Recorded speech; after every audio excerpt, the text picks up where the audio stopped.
En la poesía al alcance de los niños, Gabriel García Márquez dice: debo ser un lector muy ingenuo, porque nunca he pensado que los novelistas quieran decir más de lo que dicen.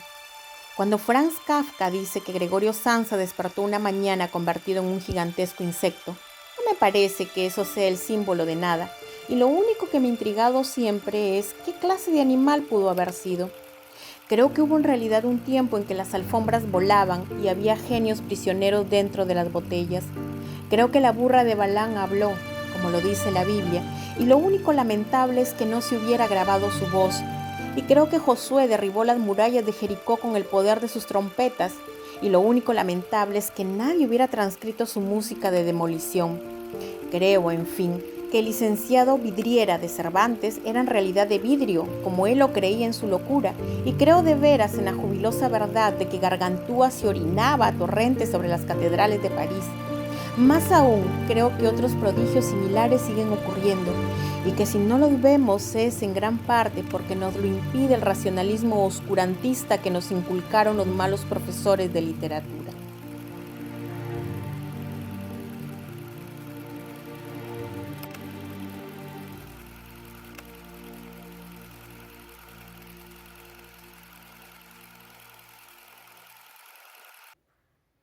En este texto, Gabriel García Márquez apela a esa necesaria ingenuidad que le posibilita al lector el establecer un vínculo afectivo y además intelectual con una obra literaria.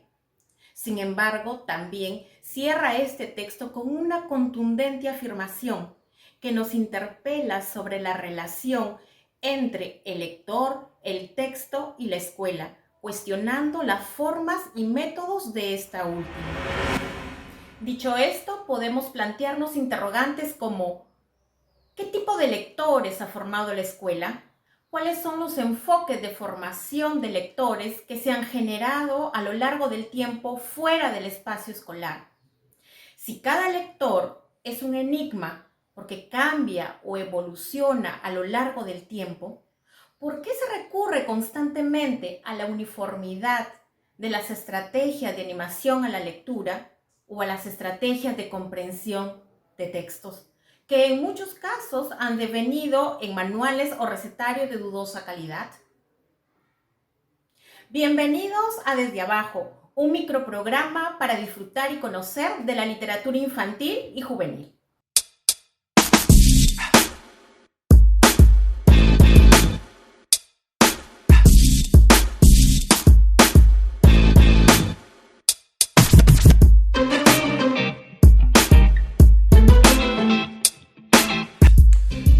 Me marcó en la adolescencia, yo diría que fue Los 5 metros de poemas de Carlos Oquendo de Amat, poeta peruano, un libro muy lúdico tanto en forma como en fondo.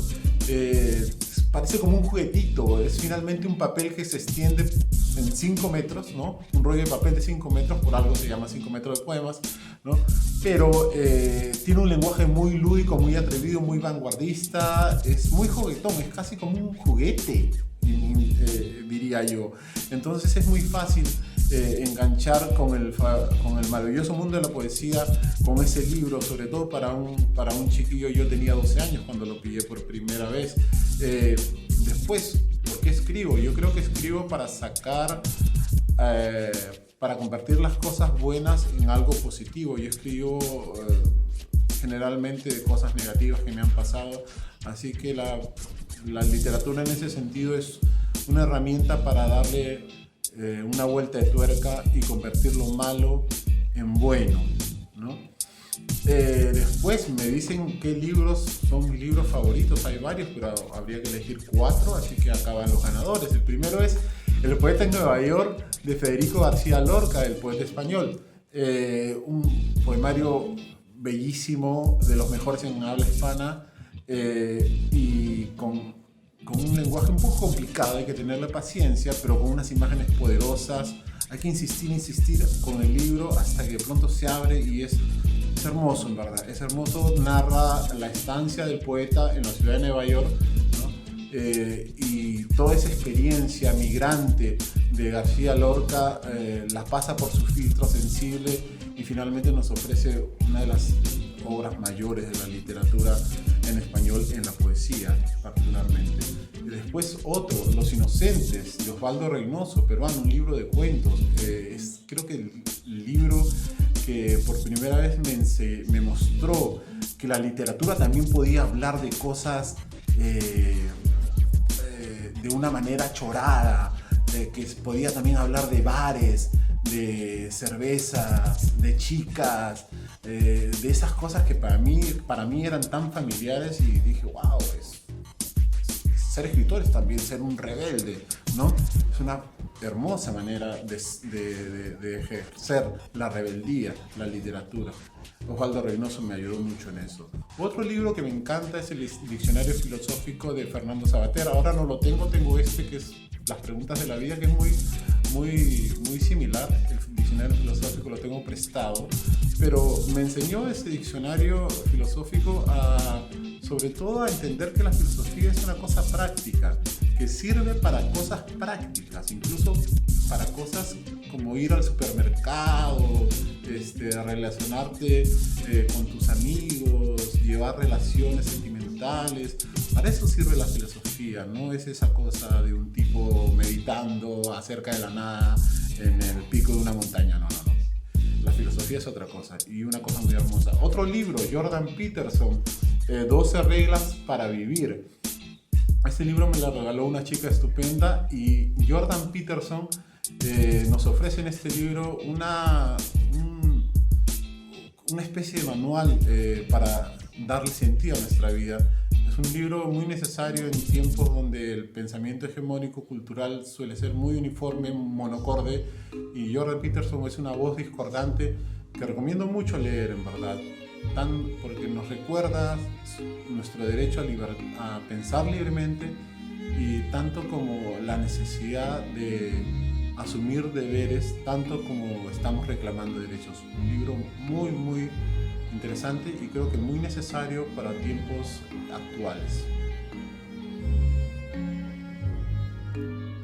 Para intentar aproximarnos a responder las interrogantes planteadas, tenemos que explorar la relación entre literatura, lector y escuela. Relación que ha estado marcada por una constante tensión enraizada en cómo la escuela acogió la teoría literaria y la convirtió en su forma más simplificada en una didáctica de la literatura y un método para la formación de lectores. Cuando en el colegio nos preguntaban sobre qué nos quiso decir el autor en una determinada obra, o nos pedían el reconocimiento de figuras retóricas como anáforas, hipérboles, entre otras, se evidencia la presencia de una mirada instituida desde el estructuralismo, una de las teorías literarias más influyentes del siglo XX, cuya búsqueda se centra en la literariedad, es decir, en aquellos elementos o características que podrían identificar al discurso literario, fundamentalmente en la retórica, y distinguirlo de otros discursos. Postula una matriz básica del texto literario como matriz estable común a todos los textos y reclama una mirada inmanente al mismo. En consecuencia, esta teoría definió la enseñanza de la literatura en la segunda mitad del siglo XX y aún actualmente sigue presente en muchas escuelas. La instancia escolar encajó al estructuralismo en un análisis modélico de todos los textos, mantuvo una mirada descriptiva para buscar recursos retóricos y apeló a la idea de que el sentido está solo en el texto. De esta forma, el lector quedaba fuera del circuito del análisis, apuntando a la formación de un tecnólogo literario. En los años 70, con el auge de las teorías textuales, se aboga por una superación de la mirada estructuralista centrada solo en la inmanencia del texto. Estas postulan que el objeto de análisis es el texto en su integralidad y que para el acceso a las obras literarias hay que considerar tanto los elementos contextuales como los textuales. La sanción social decide qué se entiende por literatura en cada contexto, y esta es una forma de comunicación diferenciada donde la instancia lector-receptor es fundamental. Se habla de una competencia literaria, se sostiene la posibilidad de la interpretación múltiple del texto, y la obra literaria pasa a ser el lugar de la cosa no dicha, poseedora de un alto grado de silencio y de vacíos o huecos que el lector debe llenar. Desde estas teorías, el lector ya no es un tecnólogo literario, sino un agente activo que en interacción con la obra literaria construye el sentido de la misma, la interpreta y se constituye en un hermenéutico. Dentro de dichas teorías, la estética de la recepción y la semiótica pragmática de Umberto Eco han realizado grandes aportes en el desarrollo de la didáctica de la literatura, la mediación de lectura y la educación literaria.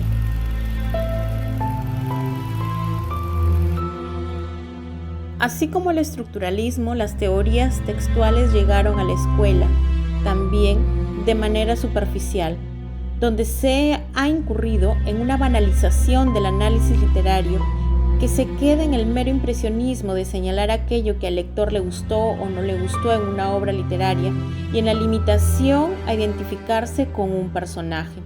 Muy pocas veces se acompaña al lector en el proceso de construcción de sentidos y significados, inhibiéndose con esto, y con el perdón de Gabriel García Márquez, el salto del lector ingenuo al lector crítico. Hola, soy Sonali Tuesta. Desde hace muchísimos años vivo viajando por el Perú. Soy periodista, soy documentalista y escribo también. Y además me gusta investigar mucho sobre el tema en el que estoy involucrada hace muchísimo tiempo, que es el patrimonio inmaterial del Perú. ¿Qué libro influenció en mi infancia y mi adolescencia? En realidad fueron varios libros. Pero no solo la literatura escrita influyó mucho en mí, sino la literatura oral también, ¿no? Porque de eso hay mucho ahí en mi tierra. Yo viví muchísimos años en Chachapoyas y ahí estamos llenos de historias. Y mi padre y mi madre solían contarnos muchísimo sobre eso, ¿no?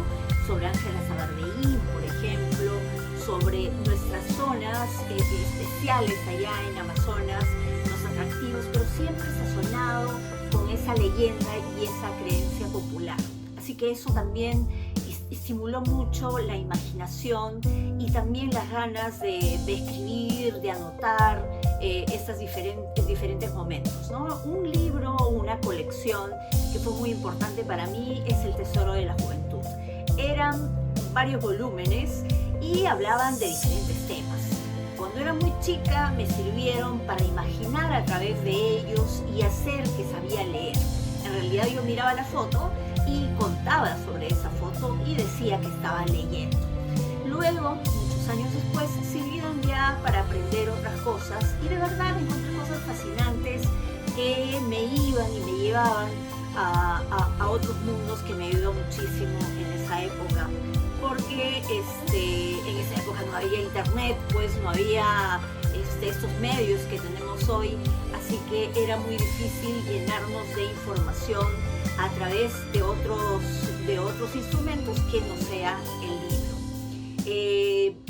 Mi papá estudió filosofía, así que tenía muchas publicaciones de filosofía que eran complejas. Pero no sé por qué en un momento de mi vida, creo que cuando tenía 11 años, llegó a mí una publicación de Arthur Schopenhauer. Yo recuerdo muchísimo el tema del puercoespín. Recuerdo esta historia que él decía de que había, o esta analogía que él ponía, de que había muchos puercoespines que tenían frío y se decidieron juntar para darse calor, pero al mismo tiempo se dieron cuenta que la cercanía hacía que se hirieran, por decirlo de alguna manera, con las púas. Así que comenzaron a separarse un poco para lograr el equilibrio. Eso es lo que me quedó de aquella época. También leí muchísimo algunas cosas de Vargas Llosa, otras de Julio Ramón Ribeiro, y siempre voy a recordar Los jefes y los cachorros de Vargas Llosa y Silvio en el Rosedal de Julio Ramón Ribeiro. ¿Qué busco en la literatura y en la escritura? Busco irme a otros mundos, conocer otros personajes, imaginarlos. A veces quisiera estar con ellos, conocerlos de cerca, o a veces solamente quisiera quedarme con la idea de cómo son. Me gustan mucho las historias, me gusta siempre pensar en cómo se arma el relato, en cómo el escritor o la escritora de alguna manera crean toda esta magia y van enlazando situaciones y te las van poniendo en un libro. Es algo así también como el documental, ¿no? Crear, poner un personaje, luego una situación, luego una descripción, en fin,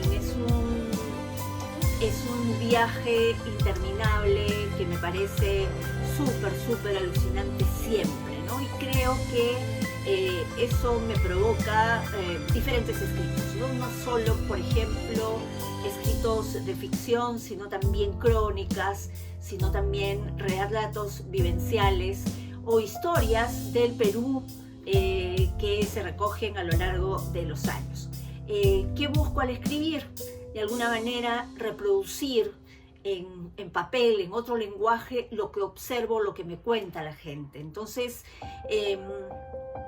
yo trato de que esa literatura oral que llega a mí por diferentes lados, porque las personas que suelo conocer son muy mágicas y tienen muchísimo que contar, las pueda yo traducir en una historia que otra persona también las pueda sentir y la pueda imaginar. Para mí es lo más importante, que ellos concluyan ese viaje, ¿no? Que ellos tengan la posibilidad de darle su propia sazón y que esta historia también se acomode a cómo es. Uno de los libros que me gusta mucho de esta autora, es una columnista argentina, Leila Guerreiro, muy premiada, es Plano Americano. Pero también estoy leyendo otro de sus libros que es Una historia sencilla. De verdad que es muy interesante cada uno de ellos, ¿no? Y sus crónicas sueltas también.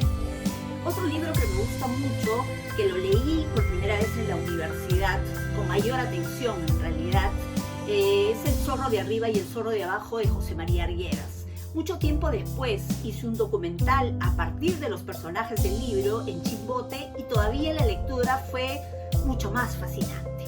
Otro libro que me gusta es Tokyo Blues de Haruki Murakami y también tengo especial fascinación por leyendas de los pueblos del Perú que suelo recopilar en cada uno de mis viajes.